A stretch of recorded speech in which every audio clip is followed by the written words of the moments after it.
Esta gravação é mais um dos relevantes comunicados que faço aos preciosos irmãos, o bispo Edir Macedo, o pastor Silas Malafaia, o apóstolo Valdemiro Santiago e demais líderes das igrejas, com o propósito do Senhor Deus e do Senhor Jesus continuarem abençoando ainda mais o trabalho que vocês têm feito até agora, em nome de Jesus. Bispo Edir Macedo, pastor Silas Malafaia, apóstolo Valdemiro Santiago e demais líderes das igrejas, vocês podem prosperar, crescer, ampliar ainda mais o número de fiéis, de membros em suas igrejas. Vocês estão perdendo uma histórica oportunidade que jamais se repetirá uma segunda vez. Este é o momento de vocês agarrarem com as duas mãos e dimensionarem de uma forma correta o efetivo crescimento e desenvolvimento de um gigantesco fundamento que vocês fizeram até agora. Lembrem-se que ninguém irá tirar o fundamento que vocês fizeram até agora. O fundamento é de vocês. Ninguém vai colocar a mão no fundamento de vocês.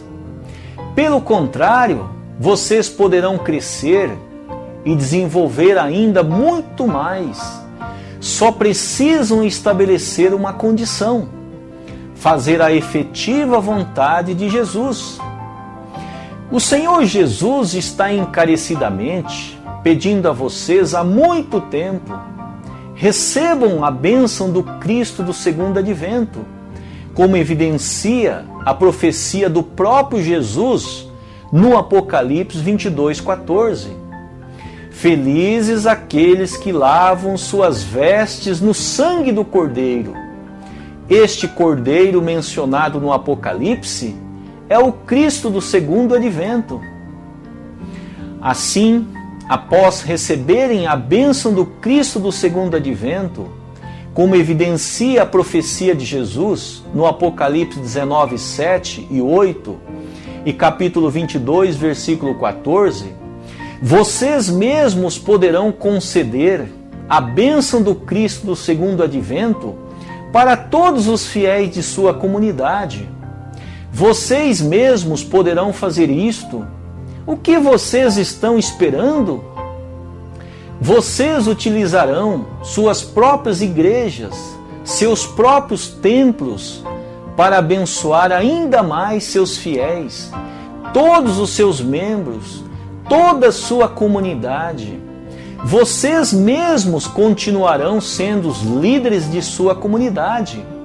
A única diferença é que vocês irão receber bênçãos ainda maiores, consequentes do cumprimento da responsabilidade como líderes espirituais neste tempo do cumprimento das Escrituras.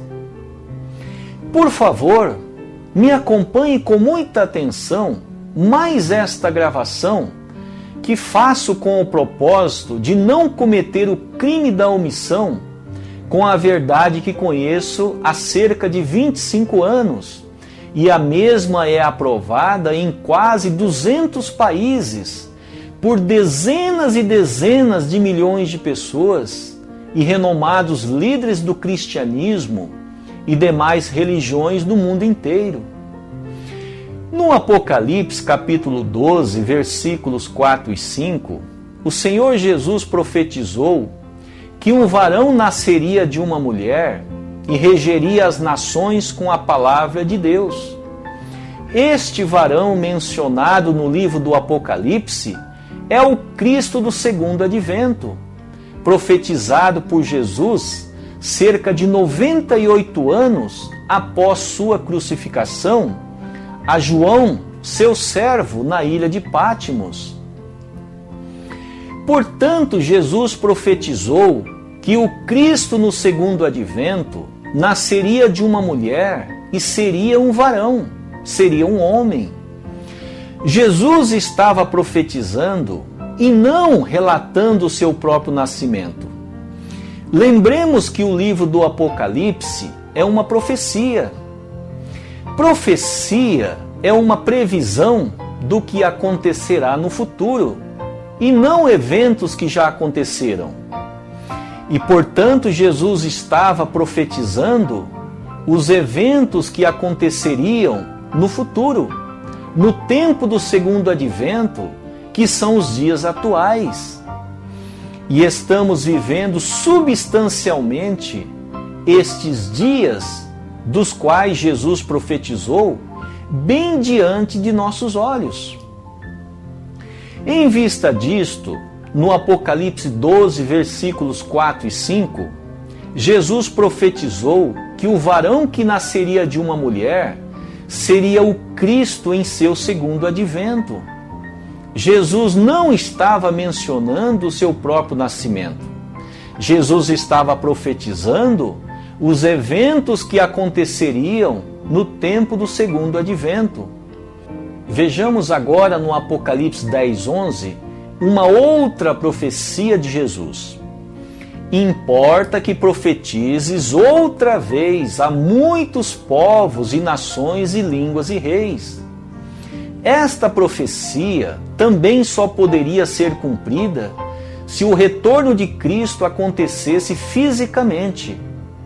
Esta profecia jamais seria cumprida se o Cristo do segundo advento viesse de maneira sobrenatural, com as nuvens do céu, do espaço sideral, num piscar ou em 2 piscar, ou que seja em 3 piscar de olhos, para promover o arrebatamento literal. No Apocalipse, capítulo 1, versículo 7, a expressão vir com as nuvens do céu é simbólica e não literal. Agora, no mesmo capítulo e no mesmo versículo, há também a expressão todo olho verá. Significa que o retorno de Cristo será em corpo físico. Por esta razão, todo olho verá, porque o Cristo no segundo advento será em corpo físico.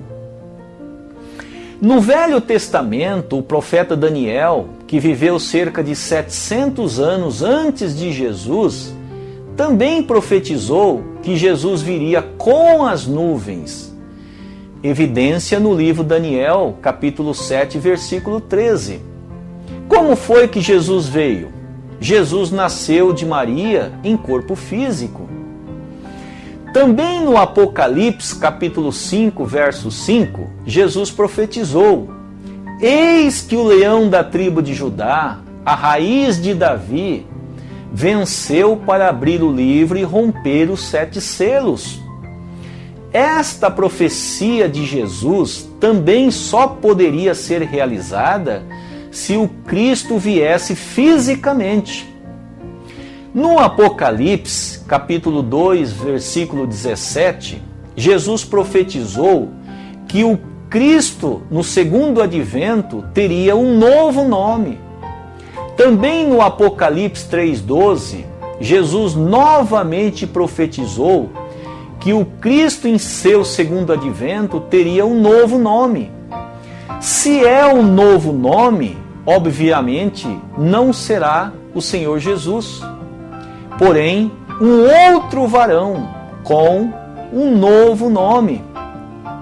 O retorno de Cristo será idêntico ao retorno do profeta Elias. Como foi a vinda do profeta Elias, que viveu cerca de 900 anos antes de Jesus? O profeta Elias não veio com as nuvens do céu. Jesus afirmou que o profeta Elias que o povo estava esperando era o profeta João Batista. Portanto, João Batista era um outro varão com um novo nome. Evidência em Mateus, capítulo 11, versículo de 13 a 15, que diz: pois todos os profetas e a lei profetizaram até João, e se quereis dar crédito, é este o Elias que havia de vir. Quem tem ouvidos, ouça. Enquanto os judeus esperavam Elias vir com as nuvens do céu, Jesus disse que Elias já tinha vindo e que era um outro varão, um outro homem, com um novo nome, chamado João Batista. Agora no Apocalipse, capítulo 19, versículos 7 e 8, Jesus novamente profetizou: regozijemo-nos e exultemos e demos-lhe a glória, porque são chegadas as bodas do Cordeiro, e já a sua noiva se preparou. E foi-lhe permitido vestir-se de linho fino, resplandecente e puro, pois o linho fino são as obras justas dos santos. E disse-me: escreve, bem-aventurados aqueles que são chamados à ceia das bodas do Cordeiro. Disse-me ainda: estas são as verdadeiras palavras de Deus. Jesus profetizou que no tempo do retorno de Cristo, a humanidade precisaria participar das bodas do Cordeiro para remover o pecado original. Vejamos uma outra profecia de Jesus no Apocalipse 22:14.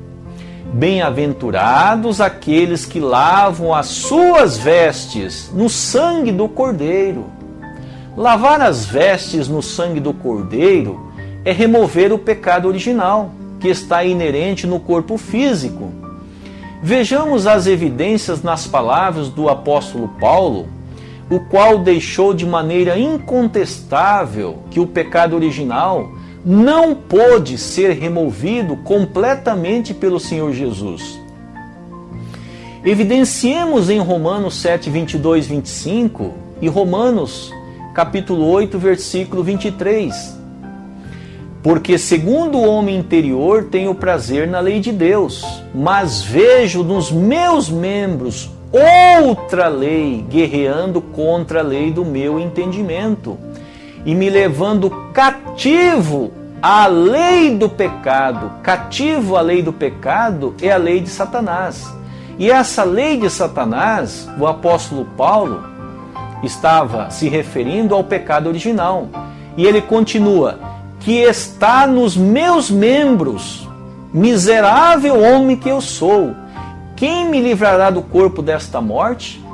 Graças a Deus por Jesus Cristo nosso Senhor, de modo que eu mesmo com entendimento sirvo a lei de Deus, mas com a carne a lei do pecado. Então o apóstolo Paulo disse que com o corpo físico ainda ele serve a lei do pecado.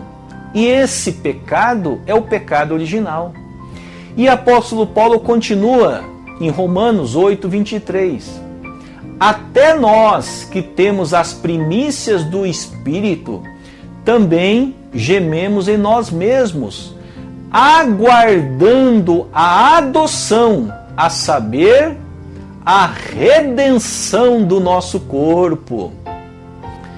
Quem disser o contrário estará chamando o apóstolo Paulo de mentiroso e negando os determinantes ensinamentos da Bíblia Sagrada, que tem o propósito de cumprir as Escrituras através da bênção do Cristo do segundo advento. Jesus veio para realizar o reino dos céus, escrito em Mateus 4,17. Porém, Jesus foi para o paraíso. Lucas 23, 34. Jesus foi para o paraíso porque não pôde remover o pecado do corpo físico da humanidade, devido à crucificação de seu corpo físico, que continha a linhagem de Deus. Em síntese, Jesus não pôde realizar a cerimônia do enxerto da linhagem de Deus, como orientou Nicodemos, escrita em João capítulo 3, versículo 5. O apóstolo Paulo afirmou que a crucificação de Jesus foi o resultado da ignorância do povo e não da vontade de Deus. Vejamos em 1 Coríntios, capítulo 2, versículo 8, quando disse: a qual nenhum dos príncipes deste mundo compreendeu. Nenhum dos príncipes compreendeu Jesus, porque se a tivessem compreendido, não teriam crucificado o Senhor da glória. Jesus não seria crucificado se ele tivesse sido compreendido. Os discípulos de Jesus também disseram que a crucificação de Jesus foi o resultado da traição e homicídio. Homicídio é assassinato. Vejamos em Atos 7,52. Agora vos tornastes traidores e homicidas. Quando Jesus estava pregado na cruz, Jesus disse: Pai, perdoa-lhes, porque não sabem o que fazem. Se Jesus pediu a Deus para perdoar, é porque o povo estava fazendo algo de errado e não a vontade de Deus. A conclusão é: se Jesus tivesse vindo para morrer na cruz, como são ensinadas nas igrejas, o próprio Jesus não teria pedido a Deus para perdoar o povo que o crucificou. Nem o apóstolo Paulo teria dito que a crucificação foi o resultado da ignorância do povo. E nem os discípulos, como Estevão, teria dito que foi traição e assassinato a crucificação de Jesus. Lembremos que depois da crucificação de Jesus, Israel e Roma declinaram, tiveram a sua queda, a queda do Império Romano. Tito, general romano, 70 anos após a crucificação de Jesus, sitiou a cidade de Jerusalém e matou um gigantesco número de judeus. Na Segunda Guerra Mundial, Adolf Hitler comandou o extermínio da raça judaica com mais de 6 milhões de mortes. E lembrando que as tragédias na vida humana se intensificaram cada vez mais até os dias atuais. Bispo Edir Macedo, Valdemiro Santiago e demais líderes das igrejas, ficar fazendo exorcismo nas igrejas não vai estabelecer a vontade de Deus. Uma evidência disto foram 2000 anos as igrejas fazendo exorcismo. As tragédias na vida humana só aumentaram. Portanto, o efetivo estabelecimento do reino de Deus é realizado através da erradicação, através da remoção do pecado original. É importante concluir mais esta gravação e deixar claro, deixar evidente que sem remover o pecado original, que é a raiz, que é a causa de todos os males, de todas as doenças, de todas as violências, de todas as guerras, de todos os sofrimentos e uma infinidade de males na vida humana em nível mundial, o tão esperado reino de Deus não poderá ser realizado a menos que seja removido a raiz de todos esses males, que é o pecado original. E esse pecado original só pode ser removido através da bênção do Cristo do segundo advento, como Jesus profetizou em Apocalipse capítulo 19, versículos 7 e 8 e Apocalipse 22, 14. Através do pecado original inerente no corpo físico da humanidade, Satanás tem ao longo da história humana escravizado, oprimido, dominado os seres humanos aos incontáveis males e sofrimentos de todas as naturezas.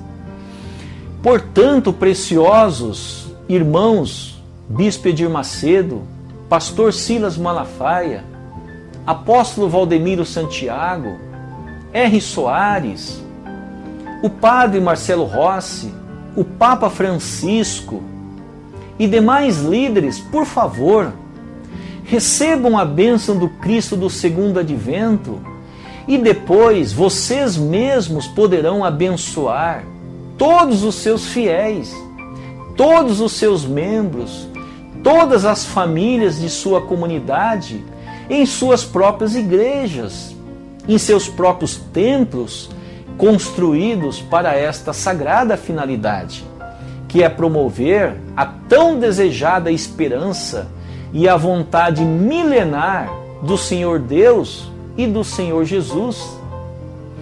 Gostaria de salientar que se vocês perderem esta histórica oportunidade, não terão uma segunda chance, porque o céu não irá esperar. Porque o fundamento para a realização do reino de Deus na terra já foi estabelecida ou já foi estabelecido pelo Cristo do segundo advento. Agora vocês só precisam utilizar este fundamento do Cristo do segundo advento e abençoar todos os membros de suas igrejas. Assim, chegamos ao final de mais uma gravação e novamente agradeço de todo o coração a preciosa atenção de todos vocês, meus queridos irmãos, Bispo Edir Macedo, Pastor Silas Malafaia, Apóstolo Valdemiro Santiago, Papa Francisco, e os convido para maiores informações visitarem nossos sites cosmopublicações.com.br ou o vídeo.cosmopublicações.com.br.